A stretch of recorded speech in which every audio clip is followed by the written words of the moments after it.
अस्सलाम वालेकुम दोस्तों, उम्मीद करता हूँ खैरियत से होंगे। आज मैं आपको कुछ इस टाइप की एडिटिंग करना सिखाऊंगा। चलो बगैर किसी टाइम वेस्ट किए करते हैं आज की वीडियो को शुरू। ये XML फाइल पासवर्ड प्रोटेक्टेड होने वाली है। आपको इसका पासवर्ड स्क्रीन में कॉर्नर में नज़र आएगा। सबसे पहले आपने लाइट मोशन एप्लीकेशन को ओपन कर लेना है। ओपन करने के बाद आपको कुछ ऐसा इंटरफेस नज़र आएगा। आपने प्रोजेक्ट्स पर क्लिक करना है।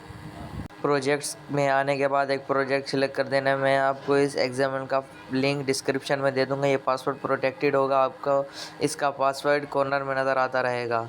आपने उस प्रोजेक्ट को सिलेक्ट कर लेना है। मैं अपनी पहले वाली वीडियो को डिलीट कर देता हूँ। आपके सामने फिर से वही वीडियो ऐड करता हूँ। सिंपल वीडियो होगी, आपको मैं फुल HDR में कन्वर्ट करके दिखाता हूँ। देख सकते हो ये बिल्कुल ही सिंपल वीडियो, इसमें कोई HDR इफेक्ट नहीं है। इसको मैं भी आफ्टर दिखा देता हूँ, बिफोर आफ्टर करके दिखा देख सकते हो क्वालिटी कितनी ज़्यादा हाई हो चुकी है। मैं आपको फिर से बता रहा हूँ, ये XML फाइल पासवर्ड प्रोटेक्टेड है। आपको इसका पासवर्ड स्क्रीन पर नज़र आ रहा होगा, एक कई बार शो होगा फिर से गायब हो जाए। आपने बिल्कुल वीडियो को ध्यान से सुनना है, फिर आपको पासवर्ड नज़र आएगा। आज की वीडियो में इतना ही। अगर आपको ये वीडियो अच्छी लगी हो तो चैनल को सब्सक्राइब और लाइक करना मत भूलना। अल्लाह हाफिज़।